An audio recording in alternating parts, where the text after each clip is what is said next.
Seigneur, que ta grâce, seule ta grâce. Nous voulons instaurer un état de droit. Et dans un état de droit, il y a une justice indépendante. Ce n'est pas à l'individu Félix Tshisekedi de commencer à faire justice.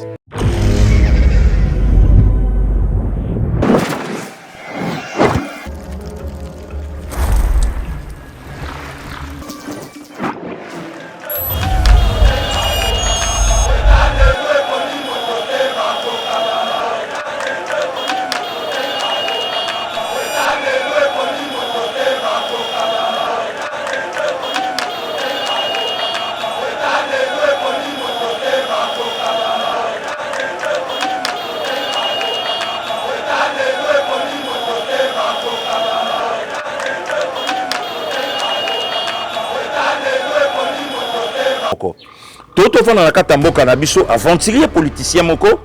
Oui, na benga aventurier. Aventurier politicien. Aventurier politicien puisque wana attention na lobby aventurier politicien makambo yonga na joloba même ate sika capitaine Roger Tangotango afandi à lobby mais parce qu'il a lobby mamba solo. Aventurier politicien le kana tela lobby le chef de l'état incapable même ya kosombela ba militaire teni. Mais est-ce que ba aventurier ba yebi ke Kalamingi te ba donc dotation zoya est-ce que baye biango tant basala ba déclaration zoto kolongono mais soki kaka bakei omoni ka ndenga ke wana oyoka avocat koloba état client nange sa bienté jamais malaria implice puisque colonel Salou moko kende kuna a soigner mbala moko donc faut ba bete loko moko ba continuer ba bi hôpital à 4 national de facilité zo seng évacuation nini estomac aigu embolie pulmonaire cancer généralisé donc voilà ce qui avocat sa bete bon monde de comité boluki hôpital na RDC botali hôpital même moko le aussi mbate ya ba militaire kuna ba ya ba capitaine Roger Tangotango kuna mobulu point de presse santé za la bien la point de presse vibration très bien aza bien mais oyo kaka une semaine belé avocat oloba tozaki na difficulté makasi bana badai kotanga na mabele basusu bavandi na se basusu na mabrique ye moko tata mokonzi amonaki yango na miso na ye le bavandi na babrique tozaki na batableau moko kutu oyo tozokomela bamoitié ya tableau tozokomela moitié ya tableau biso baprofesseur kutu ezaka motema makasi ya mosala oyo tolingi nde yango tozokontinue nango mokonzi aye atali mai ya miso ekitaki ye mai ya miso ekitaki première mokonzi mboka ayaki awa atali contrôle mabisaki mai ya miso abi ce n'est pas possible quand présidentiel boye vraiment azali vraiment homme de parole kaka kambolo baki a réalisé na mbala moko donc tu vois ce qui est là kaka donc era lobby vraiment atali école abisaki mai ya miso bana bafeli kola ba brique bana bafeli kola ba brique nde après 3 mois quand mbala moko moni misale bandi ko sala ezaki terrible vraiment longonya vraiment na motosi na biso après le kaboye mutameli whisky na politicien à l'école lobby gratuité simbité en tout cas tout ça là par tous les moyens to baré fachi route akokuta na ba soda na nzela na ye na mela whisky ngana yebite ngana li politicien mais la whisky te batu bango mo ba yebi puisque makambo lobby na population sko bazotala d'office ko ba qualifier ni bozo mais nazo yebisa yo ndeko miti nazo yebisa yo bozo noa likaya likeke moshoro pasteur Gili tokomi na suka président Juisser atongi loka mboka politicien sérieux atongi ndaku ya ye moko na ba fenêtre ceux qui antibal na ba tout ça makambo belé mais président Juisser réellement le chef de l'état nazo confirmer bayi politique bayi congolais baza ba libanda réellement facha Juisser.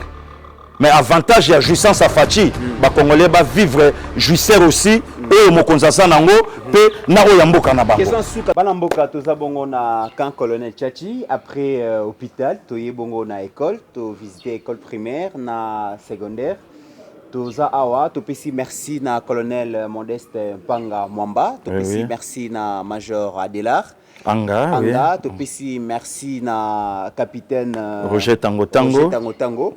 Na ndenge ba permettre à ce que Yeba TV to kota lisusu na kan awa pona kotala masalemi awa na kombo ya famille ya ba soldat. Pasteur Gili to uti ko visiter école, to koti na ba salle, to koti na ba bureau.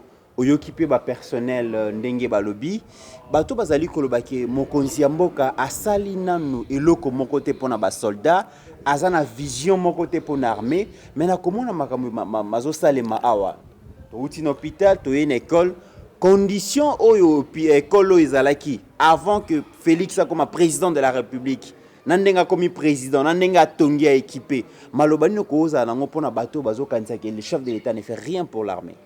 De comité ya merci beaucoup. Merci aussi na bandeko nyonso bazwingolu ya kolanda biso depuis quand colonel Tchachi oyo toyoki yango na minoko ya batu moko balia balobi ke eza quand oyo kotape quand même na kata histoire surtout na bane 97 titi lelo eza quand oyo mutu moko te akoyi kobosa nango. Moi je crois que nde comité eza na ka poema motema mabe puisque ngana yo na kanisi ke zamba liboso to cha mitambe mais eza na batu oyo bavanda bamona création il y a école depuis 1982 bautoloba bandeko yeba TV bayoki babi kezaleka ka bâtiment bâtiment bango babenga ngo Égypte na ba Kristo ngelo ba mboka ya pasi ya boumbu place auto ya laki ya milelo or lelo école comme Israël donc terre promise Cana oyo Moïse aye alobi bokota. Voilà des comités, rien à dire. Kotala na kati ya camp. Or biso camp et alaki synonyme, il y a ba régime nyon seleki et sika bata pasi bazali, oromona ba famille mawatro, otali rido anda kumobulu, otali ba conditions de vie. N'en parlons même pas, mais ce n'est pas le cas lelo na Kanchach. Hôpital et mon ami, école là-bas na yangoyo. Donc tant que le baka social. Donc batu baka nsarande comité là. Social les akaka oche loboko na sani obwaki na monoko social. Mais oui bato bele baka les aradouma. Bato baka nsagado social et adamage. Or social les a bien-être ya moto. Donc soins médicaux social. Toto fana na kata mboka na biso aventurier politicien moko. Oui, na benga aventurier. Aventurier politicien. Aventurier politicien puisque wana attention na lobby aventurier politicien. Makambo yonga na zoloba même maté sika capitaine Roger Tangotango avant de lobby mais parce qu'il a lobby mamba solo aventurier politicien les kana tela lobby le chef de l'État incapable même ya kosombela ba militaire teni mais est-ce que ba aventurier na ba yebi ke kalamingi te ba donc dotation zoya est-ce que yango tout comme bakoyi koyeba mais ils ont mauvaise foi il y a côté ka image ya mboka mabe et pas ya petit peuple oya yebi makambo oyo ezo sala matin na kati ya mboka oya yebi évolution ya makambo ndenge ezokende te c'est ça de comité na ya donc lelo jomona makeno tala condition ya école na kataka au H dazo la sabandeko donc ozomona makeno condition c'est bon tala ba bureau administratif tala ba fenêtre tala ba bon na kati o lelo de comité yango moni armée il faut eboa kapé lisu na bayi politique hôtel même toilette ya bana HD yango azola toilette ya ba personnel comment voulez-vous de comité ministre Ozalaka censé il y a construire 1000 écoles 1000 écoles et salamité mais Marbella na yetongami Marbella na ye oui Marbella na ye et puis ba collègue na yo ba panzisa ngona bino de comité bokei bolandie po pesa bino misolo bolobi opération tonga epa na bino voilà donc motoyer na politique pour amasser o eloba nango qui Bagbo l'ivoirien aloba biso moni motaji politique na mbongo de fils c'est un voleur puisque la politique va rater qu'on s'enrichir la politique va jamais qu'on s'enrichir mais le lot de comités rien à dire donc tala école et puis le comité là ils a libosoté bâtiment ils a réhabilité école etongami école à mokengeli na lemba to ala kinayo donc ba travaux ils ont ça la république mobimba rien à dire avec le président de la République Félix Antoine Tshisekedi Tshilombo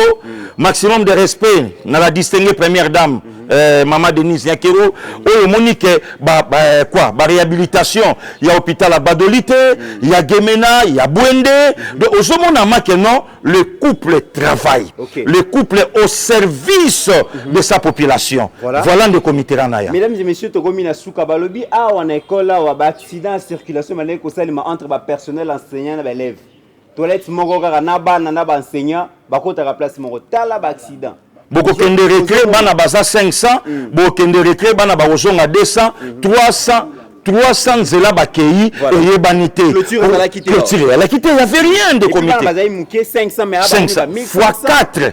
Donc, les parents militaires, longoli bana na ba privé, na cité, jongisi bango puisque enseignement ou ezopé sama awa n'a rien à voir na privé.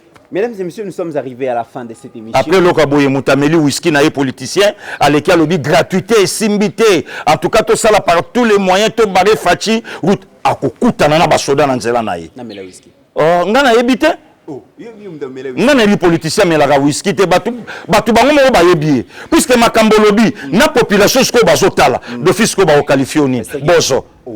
Mais nazo yebisa yo ne commit. Nazo yebisa yo. Bozo. Noa, likaya, likeke, moshoro. Pasteur Gili, tokomi na suka. Président Juisser a tenu le Kamboka, politicien sérieux a tenu ndaku ya ye moko, na ba fenêtre, ceux qui antibal, na ba tout ça makambo belé, mais président Juisser, réellement le chef de l'État, n'a jamais confirmé baï politique, baï congolais baza ba libanda, réellement facha Juisser. Mais avantage ya jouissance à Fachi, ba Congolais ba vivre jouisseur aussi et mokonzasa nango pe na oyamboka na bango. Pour l'année on t'a prison 2-3 jours après oh non liberté provisoire parce que santé baby. Ne commit tant ba sala ba déclaration zoto kolongono. Mais ceux qui kaka ba keyu au moins ka ndenga ke wana o yoka avocat koloba état client langeza bienté. Jamais malaria implicite. Plus que colonel Salou Moko kende kuna a soigné Mbalamoko. Donc faut pas bête loko moko. Ba continuer ba bi hôpital à 4 de facilité zo sans évacuation. Nini estomac aigu, embolie pulmonaire, cancer généralisé.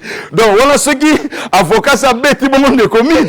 Boluki hôpital na RDC. Hôpital hôpital même moko le aussi mbaté ya ba militaire kuna ba ya ba capitaine Roger Tangotango kuna mobulu. Point de presse santé ça la bien. La point de presse. Vibration. Très bien. Aza bien. Mais au kaka une semaine belé. Avocat oloba.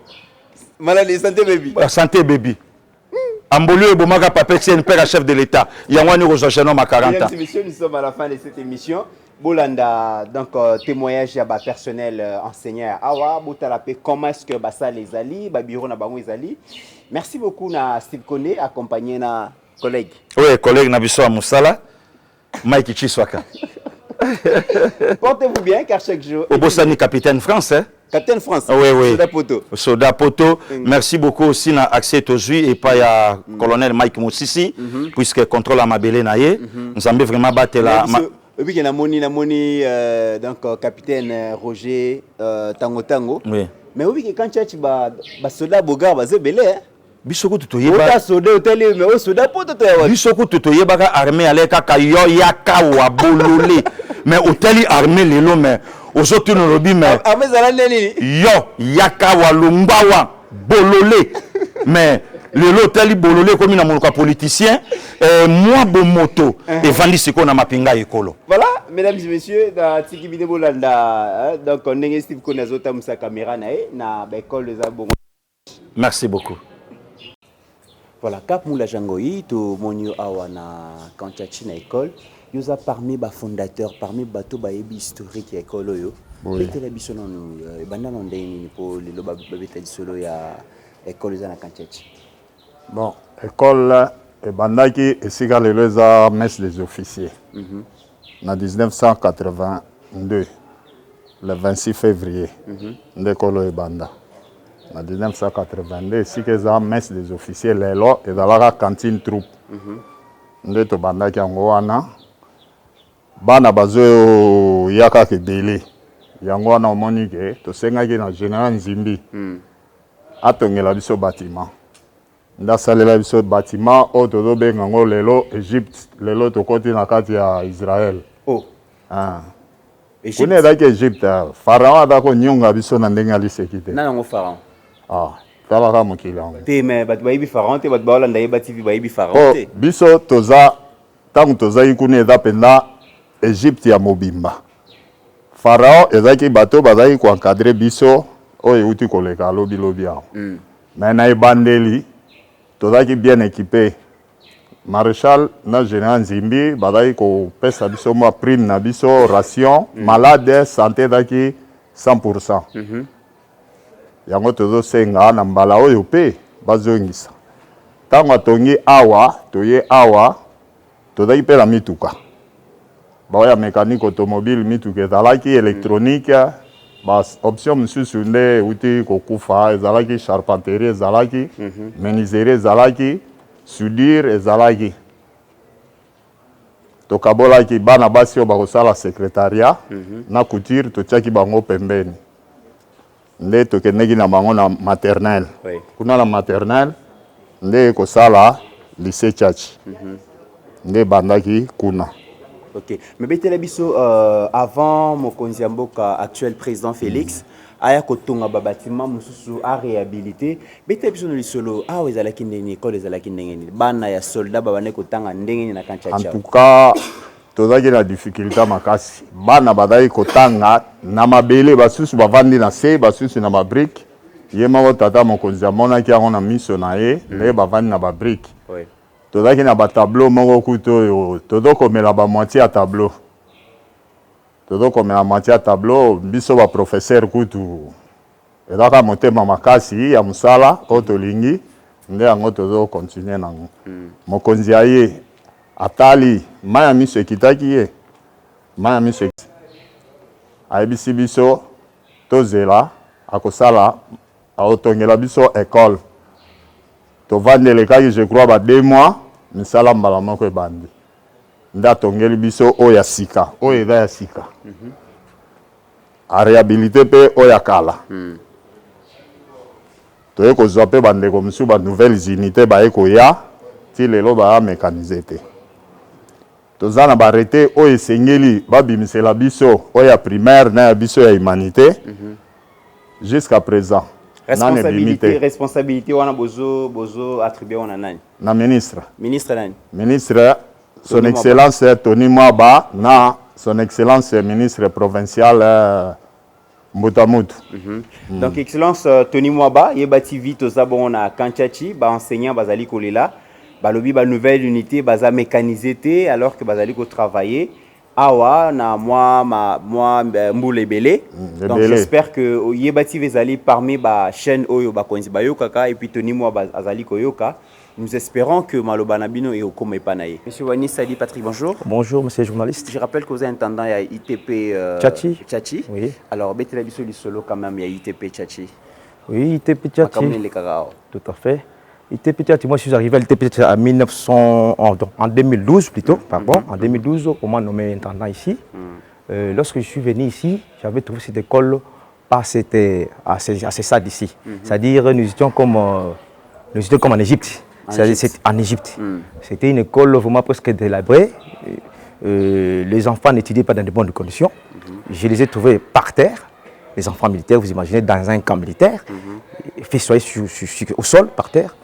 Alors, d'emblée, 4 matins, comme ça, lors de l'avènement du chef de l'État, notamment lorsque la prise du pouvoir de son excellence actuelle, Fatih Béton, 5 mois de son arrivée au pouvoir, il est venu nous brusquer avec son directeur de cabinet de l'époque, Vital Caméré. D'emblée, on voit les engins, les véhicules venaient de la présidence publique, son excellence vient. Ah, je suis venu vous visiter. Parce que, sans oublier qu'il est le fils de ces camps ici. Lui-même il a dit ça. Alors je suis venu se procurer de la condition sociale des enfants militaires. Parce qu'il s'agit de son camp présidentiel. Il était trop tristé de voir les enfants militaires festoyer par terre. Alors il avait dit que non, ne vous en faites, je prends soin de ça. Vous verrez dans quelques mois ici, j'ai déployé les gens. Et subitement, on voit la société Safemex venir avec ses engins pour construire ces beaux bâtiments, ces bijoux ici, dont nous avons aujourd'hui, ITP Tchatchi. Très bien. Voilà. Et quelles sont les difficultés rencontrées aujourd'hui? Les difficultés que nous rencontrons à l'ITP Tchatchi ici, c'est d'abord, nous les félicitons d'avoir ces bâtiments, mais les difficultés est qu'il a construit l'école, normes modernes, les ateliers, mais sauf que ce sont des ateliers non équipés. Non équipés, je dis bien, j'ai pas des mots parce que je suis intendant.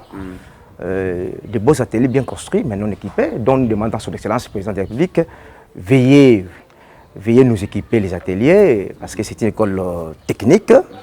L'école technique, c'est beaucoup plus l'apprentissage. Alors, nous leur demandons de nous ravitailler avec les matériels d'apprentissage, d'urgence, chef.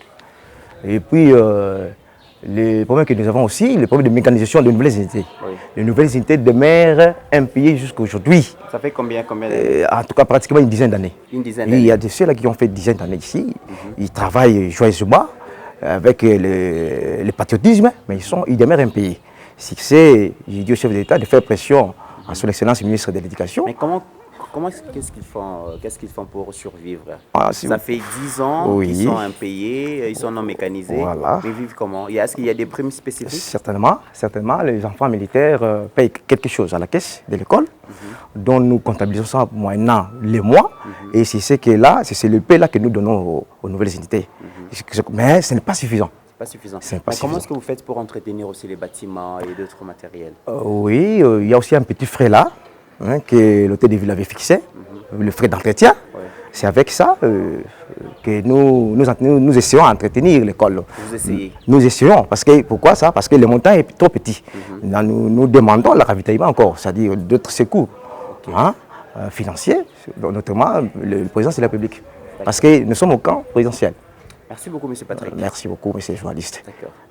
Vraiment, en tant que directrice, nous avons une punition. École ezalaka papa impossible. Ba bâtiment dirait kokwea. Donc clôture té donc vraiment comme ça basa de classe donc recréation donc ezaki désordre moko. Okota koya bata bana ata 500 élèves. Avant la récréation, après la récréation ba kotika ata 200. Est-ce que bana ba kokende okoye bande bana bazo bimate. Mais depuis impossible. Bana ba notanga na ba condition ni tango bike bâtiment bana ko kuya déjà ba ba fa tana ba brique na C to ka ba ezaka ta moko eloko ezaka malonga te ni meta bureau oyo donc otali bureau na ebite ndeke zalaki so bo taka ndeke zalaki na ebite c'est que ma be makasi bongo lelo condition ni bozo sala musala lelo to comme aux anges dans comme la bureau bien climatisé. Donc, on a commis vraiment, on a colbaté. On a quitté la fin, on a le bureau. Donc, on a cocaté. Ok. Donc, c'est ça. Alors, les lobes, la population scolaire dans l'école EP de Tchatchi, vous commis combien? Papa, bana, année passée, on a 1600, plus de 1600 élèves. Dans les bossos, il y a 200, 300. 300, 400, 500 rares, 400.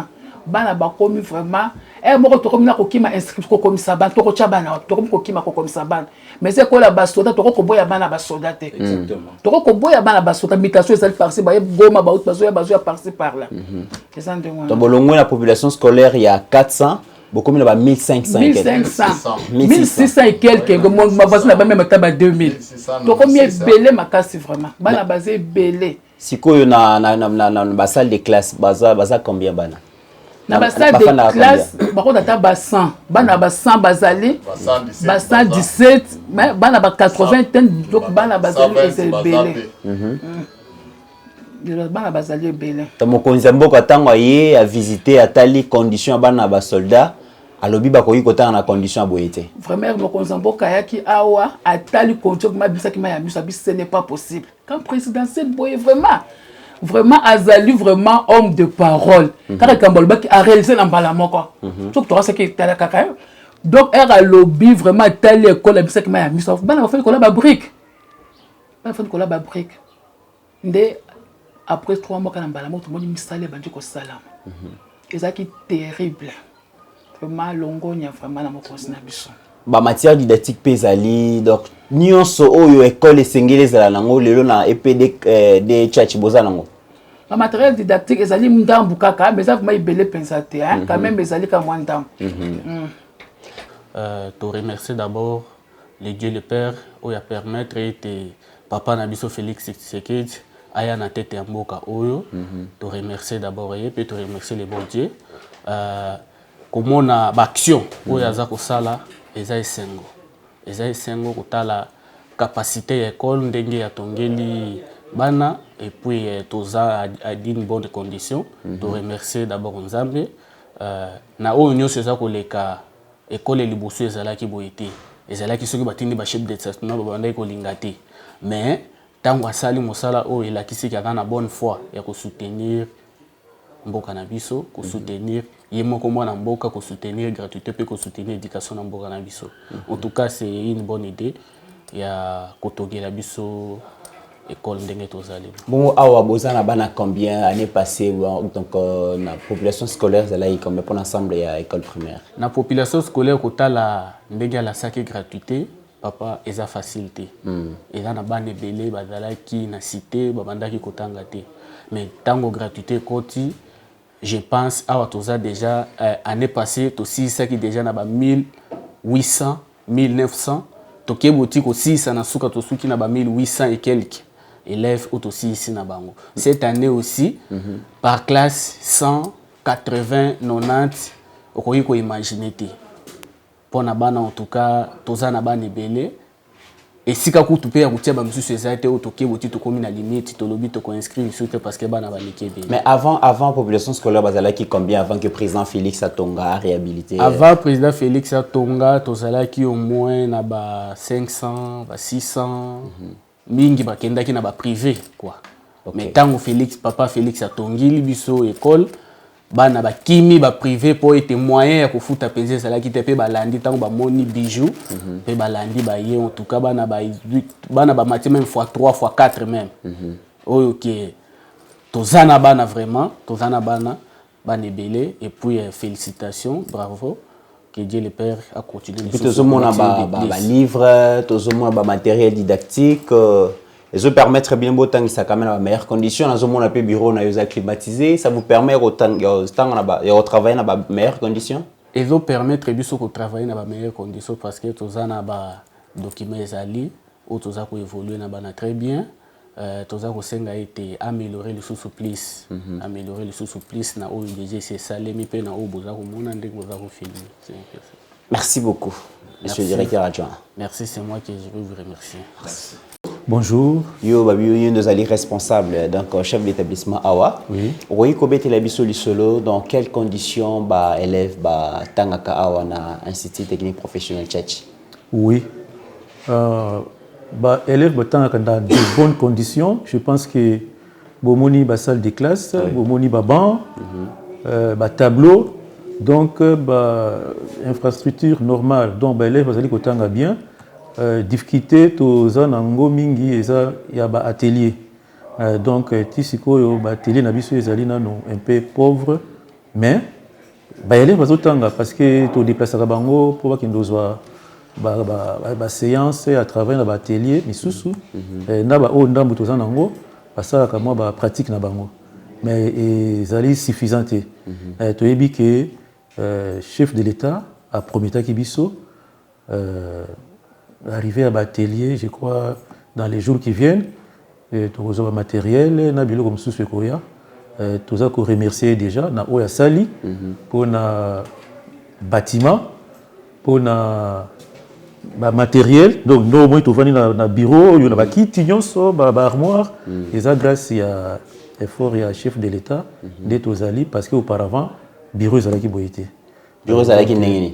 Le bureau ezalaki na bakiti ya mabaya, bon ezalaki avant que tungana yande ezalaki sur mobile parce que ngape na sana mbula ya liboso na sali awa mais ezalaki vraiment ezalaki so batindio awa c'est dans batindio punition. Batindio punition oui. Alors population scolaire awa boza comme de base à combien? Bana baza combien awa? Bon, pour la population scolaire, tu as 1500 élèves. Mais tu as cause plus. Tu as cause plus parce que ils ont une école sous ils l'après-midi. Oui. Il y a un peu ils ont une sous 1000. Vocaboli vacation avant après-midi. Vocaboli vacation avant après-midi. Ils ont lycée Tchatchi. Bazali en attendant parce que na programme il y a construction ya lycée Tchatchi. Donc en attendant ba construire lycée Tchatchi tous en bango awa. Donc ce que tu merci pour la question. Na kanisi na ba frais scolaire oyo gouverneur son excellence Jean-Tini Ngobila a fixaki. Ils ont une rubrique moko ba réservaki pour na entretien et réparation. Oui. Donc na mbongo wanande to salaka moins effort to entretenir l'école et tout réparer banc, tableau parce que Moussa les est belé dans l'école. Donc c'est ce qui fait que mais bon moi ça la pensa mingité. Na be forme que tout ça là tout ça ko entretenir ba toilette, ba école, ba banc, ba bâtiment tout ça. Mais ils ont cocaté. Ils ont cocapenzaté ce qui peut-être moyen monsieur Rosala donc senga lisusu na mokonza mboka po to ba penza ko zongisa yango na état nango ndenge batongaki yango. Mais est-ce que bana bango moko pe ba protéger ka yango? Est-ce que vous sensibilisez ka bana? Ko sensibiliser bango mingi chaque fois. Hein, même na rassemblement tango to zalaka chaque lundi, chaque jour, to yebisaka bango pe to yebisaka bango sanction nini mwana kozwa soki a commis na mur, soki a buki ban, soki a cassé aibi parce que tant to komaki to monaki pe biloko belé et bungaki ba prise ba interrupteur donc ça ba ka ya vol pour na ban belé to na sensibilisation ba comment ko changer mais ba yaki na ils na bana misusu parce que na mentalité moko ya ko iba ya ko bebisa attends to ko sanctionner bango nde ba komi ko changer moké mais to ko lembaté pour na ko sensibiliser bango va changer complètement. Alors message ya Suka pour na mokonzi ya mboka wazali kolanda epino à travers Yeba TV. Pour na mokonzi ya mboka en tout cas to ko pesa ye longonya na musala azali ko sala parce que tout le monde na ba domaine nyonso azali ko sala quand même azali ko tika bilembo. Na kanisi ezaka ka école na biso wate na école mususu na mokengeli na mona ki atonga ki réhabiliter ki awa tongi atongi penza o ezaba bâtiment ya sika.